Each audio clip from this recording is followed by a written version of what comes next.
سبق چل رہا تھا، سبق میں بات آئی تھی اذ حضر یعقوب الموت، کہ جب حضرت یعقوب علیہ السلام کو موت آئی۔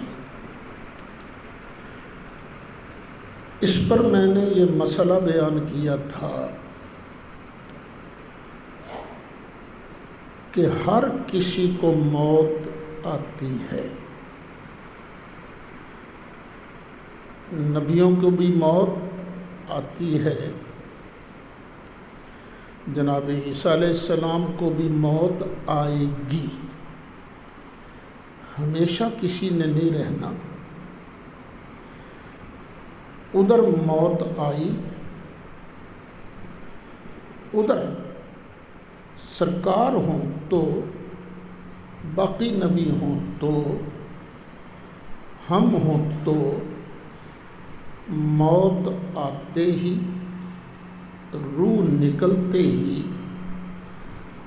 اگلے جہان میں پہنچ جاتے ہیں، اور اگلے جہان کا نام ہے عالم برزخ۔ یہ قبر کے اندر بندہ فنش نہیں ہوتا، اس میں اس کے اندر زندگی موجود ہوتی ہے، تبھی تو کافر کو قبر میں پھینٹا لگتا ہے، عذاب ملتا ہے، اور قبر میں کافر کے جسم کو عذاب کا ہونا اس بات کی دلیل ہے کہ قبر کا جہان الگ ہے اور اس میں جانے والا زندہ ہوتا ہے۔ کافر زندہ ہوتا ہے مشکل میں، مومن قبر میں زندہ ہوتا ہے راحت میں۔ مومنوں سے شہیدوں کی زندگی اعلیٰ، شہیدوں سے صدیقوں کی زندگی اعلیٰ، صدیقوں سے نبیوں کی زندگی اعلیٰ، اور نبیوں سے سید الانبیاء صلی اللہ علیہ وسلم کی زندگی اعلیٰ۔ میں نے عذاب قبر کے لیے کل 6 آیتوں سے استدلال کیا تھا۔ اب نکالیے 10واں پارہ سورہ انفال آیت نمبر 50۔ وَلَوْ تَرَىٰ إِذْ يَتَوَفَّى الَّذِينَ كَفَرُوا، مل گئی آیت؟ الْمَلَائِكَةُ يَضْرِبُونَ وُجُوهَهُمْ وَأَدْبَارَهُمْ وَذُوقُوا عَذَابَ الْحَرِيقِ۔ اور اگر تو دیکھے جس وقت کافروں کی جان نکالتے ہیں فرشتے، جب فرشتے کافروں کی جان نکالتے ہیں، اگر تو اس وقت دیکھے نا، پتہ کس طرح کافروں کی جان نکالتے ہیں؟ یضربونا، وہ مارتے ہیں، کافروں کو مارتے ہیں، کہاں کہاں؟ وجوہہم، ان کی بوتھیوں پر، ان کے چہروں پر مارتے ہیں، تھپڑ مارتے ہیں، وَأَدْبَارَهُمْ، اور ان کے چوتڑوں پر مارتے ہیں فرشتے۔ جان نکالتے وقت بھی مار پڑتی ہے ان کو۔ پھر فرشتے کہتے ہیں وَذُوقُوا، چلو چکھو، عذاب الحریق، جلنے کا عذاب، آگ کا عذاب چکھو۔ جان نکلتے وقت مار بھی پڑتی ہے، اور ساتھ کیا ہے؟ ابھی تم نے عذاب کو چکھنا ہے۔ یہ کہاں کا عذاب ہے؟ عذاب قبر، برزخ کا عذاب۔ اس عنوان پر آیتیں ہو گئیں 7۔ 8ویں آیت، یہ ہے 28واں پارہ، سورۃ تحریم، آیت نمبر 10۔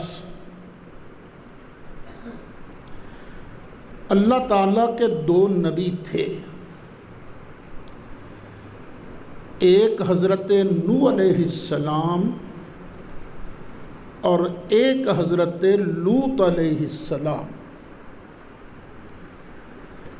اللہ کے ان 2 نبیوں کی بیویوں کا ذکر ہو رہا ہے۔ جب ان کی موت آئی تو مرتے وقت کہا گیا ان کو، قیلا، کہا گیا ان کو ادخلا، چلو تم دونوں داخل ہو جاؤ۔ کہاں؟ النارا، جہنم کے اندر، آگ کے اندر داخل ہو جاؤ۔ مع الداخلین، آگ میں داخل ہونے والوں کے ساتھ ساتھ تم بھی آگ میں داخل ہو جاؤ۔ یہ نبیوں کی 2 بیویاں کافرہ تھیں، مومنہ نہیں تھیں، تو اللہ نے ان کو مرتے وقت یہ فرمایا فرشتوں کے ذریعے، چلو چلو چلو تم بھی جہنم کے اندر، آگ کے اندر ابھی داخل ہو جاؤ۔ وہ جو آگ ہے قیامت کے دن والی، وہ تو قیامت کے دن کے بعد ہوگی، وہاں جانا تو بعد میں ہوگا نا۔ یہ کون سی آگ ہے جس کے اندر امرأت لوط اور امرأت نوح، ان دونوں نبیوں کی بیویوں کو کہا گیا چلو آگ کے اندر جاؤ؟ یہ ہے عذاب قبر۔ کتنی آیتیں ہو گئیں؟ 8 آیات کافی ہیں، ایک آیت بھی کافی ہوتی ہے مسئلہ ثابت کرنے کے لیے، 8 آیات کافی ہیں۔ یہ تو ہو گیا کافروں کا حال۔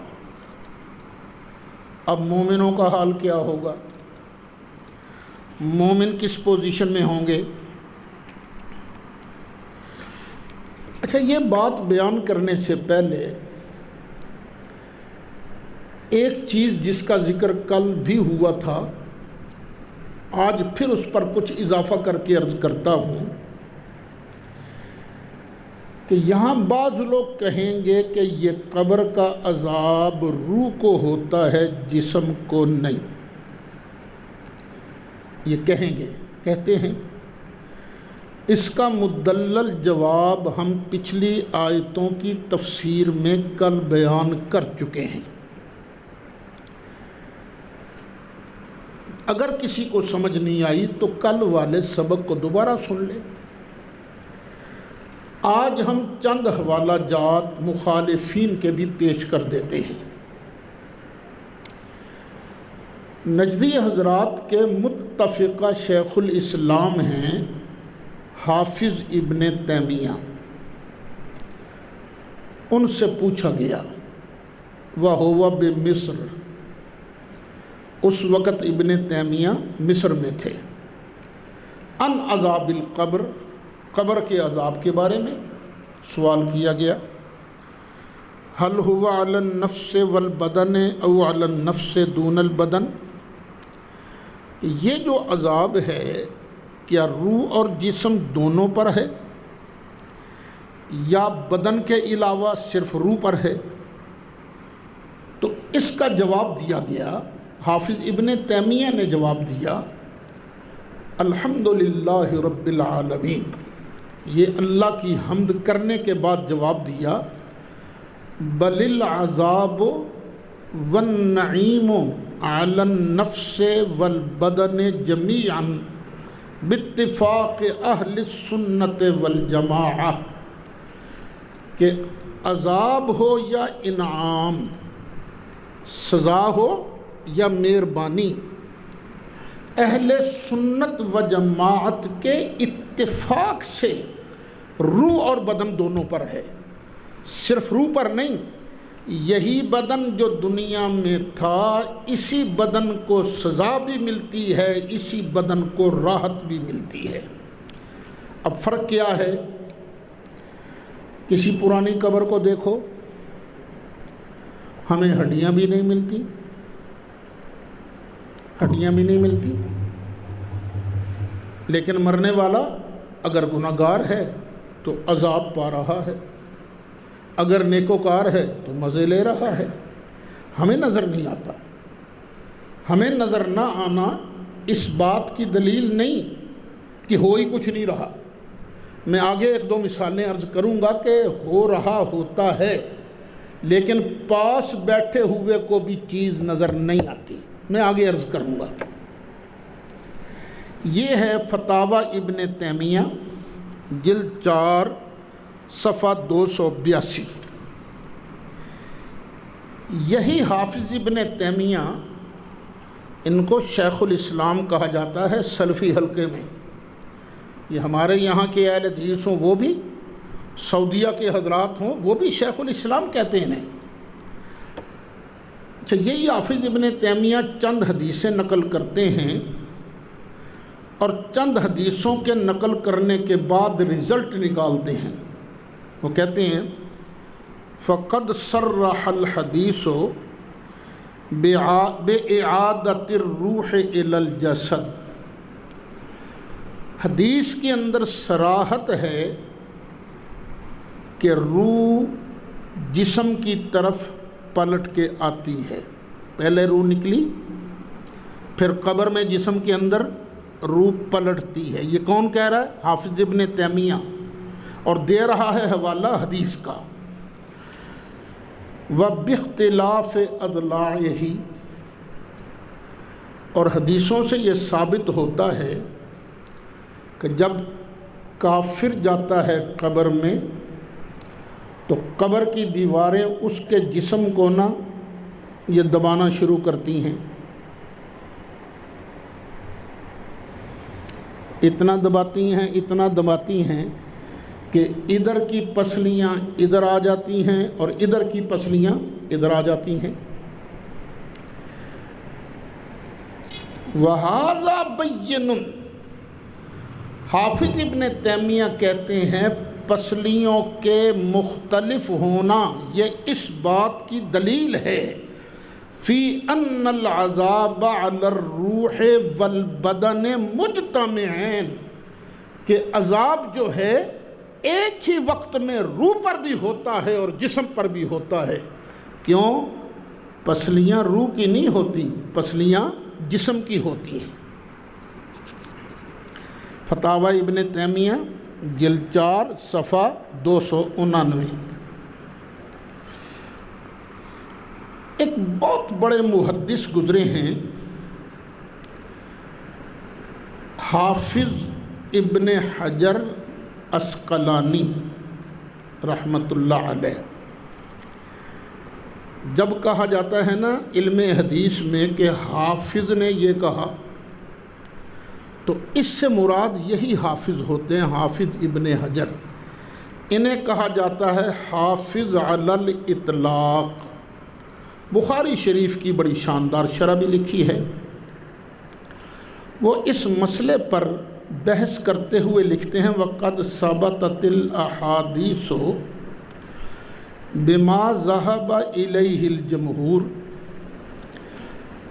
کہ حدیثوں سے وہی مسئلہ ثابت ہوا ہے جو جمہور ارشاد فرماتے ہیں۔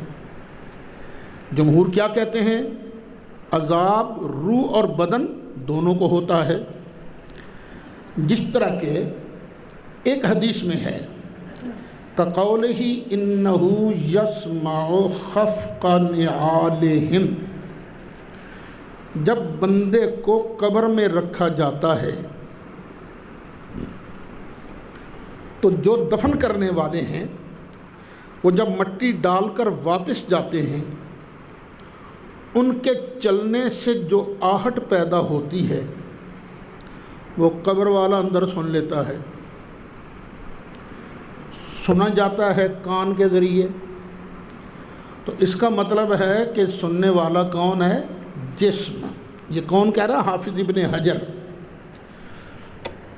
اور دوسری دلیل وہی دی جو ابن تیمیہ نے دی، وقولہ تختلف اضلاعہ لضمۃ القبر، قبر کے دبانے سے مرنے والے کی پسلیاں ادھر کی ادھر اور ادھر کی ادھر ہو جاتی ہیں۔ وقولہ، یسمع صوتہ اذا ضربہ بالمطراق، کہ جب معذب میت کو، جس کو عذاب دیا جاتا ہے، وہ فرشتے ہتھوڑوں سے مارتے ہیں تو اس وقت وہ آواز بھی سنی جاتی ہے۔ ہتھوڑے سے مارنے سے چیخ کس کی نکلتی ہے؟ مرنے والے کی، تو اس کی آواز بھی سنی جاتی ہے۔ یہ حدیث بھی بیان کرتی ہے کیا؟ کہ وہ عذاب روح کو بھی ہو رہا ہے، بدن کو بھی ہو رہا ہے۔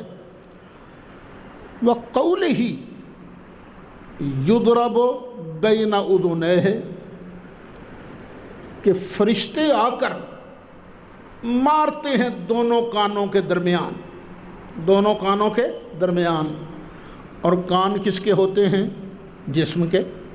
تو پتہ چلا یہ حدیث بیان کر رہی ہے کہ عذاب قبر جو ہے روح کو بھی ہوتا ہے، بدن کو بھی ہوتا ہے۔ پھر آگے حافظ علی الاطلاق ارشاد فرماتے ہیں وَقَوْلِهِ فَيُقْعِدَانِهِ، کہ یہ جو لفظ ہے نا، جب مرنے والے کو قبر میں رکھا جاتا ہے، لوگ مٹی ڈال کر چلے جاتے ہیں تو فرشتے آ جاتے ہیں دو، اور وہ فرشتے آن کر مرنے والے کو اٹھا کر بٹھاتے ہیں، اور اٹھا کر کس کو بٹھایا جاتا ہے؟ جسم کو۔ تو یہ لفظ بھی اس بات کی دلیل ہے کہ اندر جو معذب ہے، جس کو عذاب دیا جائے گا، وہ صرف روح نہیں، روح بھی ہے، جسم بھی ہے۔ وَكُلُّ ذَلِكَ، حافظ ابن حجر کہتے ہیں یہ ساری چیزیں جو میں نے بیان کی ہیں، من صفات الاجساد، یہ جسموں کی صفتیں ہیں، روح کی صفات نہیں ہیں۔ پتہ چلا مرنے والے کو سزا بھی ملتی ہے اگر وہ گناہگار ہو، کافر ہو، انعام بھی ملتا ہے اگر مصطفیٰ کریم علیہ السلام کا غلام ہو، اللہ کی عبادت کرتا رہا ہو، توحید و رسالت کا پابند ہو، اسے انعام بھی ملتا ہے۔ تو انعام کس چیز کو ملے گا؟ روح کو بھی اور جسم کو بھی۔ جب عام بندہ مومن کو قبر میں انعام ملتا ہے اس کے جسم کو، تو خود سوچو مصطفیٰ علیہ السلام پر اللہ کے کتنے کرم کی بارشیں ہو رہی ہوں گی۔ یہ حوالہ ہے فتح الباری شرح صحیح بخاری جلد 3 صفحہ 235۔ ایک اور وہابی عالم ہیں جن کا نام ہے علامہ وحید الزماں، انہوں نے صحاح ستہ میں سے ایک کتاب کے علاوہ باقی 5 کا ترجمہ کیا ہے اور ہلکی ہلکی تفسیرہ بھی لکھی ہے۔ ہر وہابی کے گھر کے اندر ان کا ترجمہ موجود ہوتا ہے۔ یہ علامہ وحید الزماں لکھتے ہیں قبر کا عذاب اہل سنت بالاتفاق تسلیم کرتے ہیں۔ اب اہل سنت کون کون کہلواتے ہیں؟ ہم بھی، دیوبندی حضرات بھی، اہل حدیث حضرات بھی۔ تو جو بھی اپنے آپ کو اہل سنت کہلواتا ہے نا، اہل سنت بالاتفاق قبر کا عذاب تسلیم کرتے ہیں، اور اس کا ماننا عقائد میں داخل ہے۔ یعنی قبر کا عذاب یہ عقیدے میں داخل ہے، اور جو کوئی قبر کے عذاب کا انکار کرے وہ معتزلی یا خارجی اور گمراہ اور بدعتی ہے۔ کتنے فتوے لگتے ہیں قبر کے عذاب کے منکر کو، اور قبر کے اندر کافر مرتا مکتا نہیں، اور تو میرے مصطفیٰ علیہ السلام تے ہتھ پانا ہے؟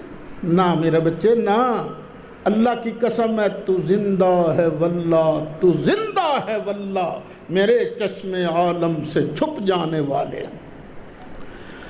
اچھا، یہ علامہ وحید الزماں لکھتے ہیں قسطلانی نے کہا قرآن و حدیث سے قبر کا عذاب ثابت ہے، اور اہل سنت کا اس پر اجماع ہے، اور عقلاً بھی اس میں کوئی اشکال نہیں۔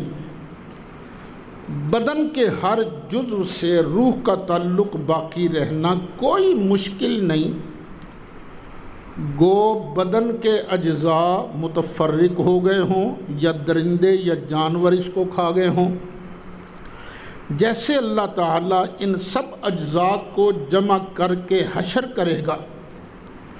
مصابیح الجامع میں ہے کہ عذاب قبر میں اس کثرت سے حدیثیں وارد ہیں کہ کئی علماء نے ان کو متواتر قرار دیا ہے۔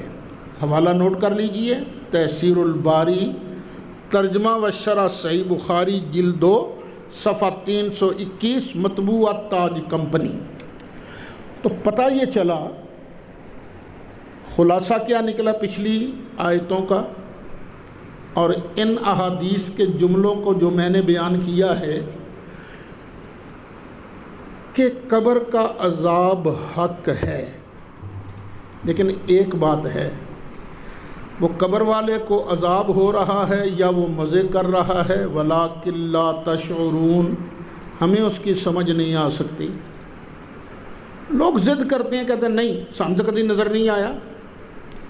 بھئی دیکھو، ایک آدمی آپ کے پاس لیٹا ہوا ہے، سو رہا ہے، اور آپ اسے دیکھ رہے ہو۔ وہ خواب دیکھنے والا، سونے والا، کبھی خواب کے اندر ہی بڑی لذت محسوس کرتا ہے نا ایسے، کبھی بڑے مزے کرتا ہے، کبھی ٹھنڈا پانی پی رہا ہے، اس کو مزہ آ رہا ہے ٹھنڈے پانی پینے کا، کبھی پھل کھا رہا ہے، اس کو پھل کا مزہ آ رہا ہے، اور کبھی بندہ خواب دیکھتا ہے وہ مجھے مار پڑ رہی ہے، سانپ نظر آ رہے ہیں، سب ڈر رہا ہے، وہ ساتھ جو بیٹھا ہوا ہے اس کو پتہ چلتا ہے نہیں۔ یہ کس پر بیت رہی ہے؟ جو ساتھ لیٹا ہوا ہے۔ یہ اللہ دنیا میں ہی دکھا رہا ہے، اور میری قدرتوں کو کم نہ سمجھنا۔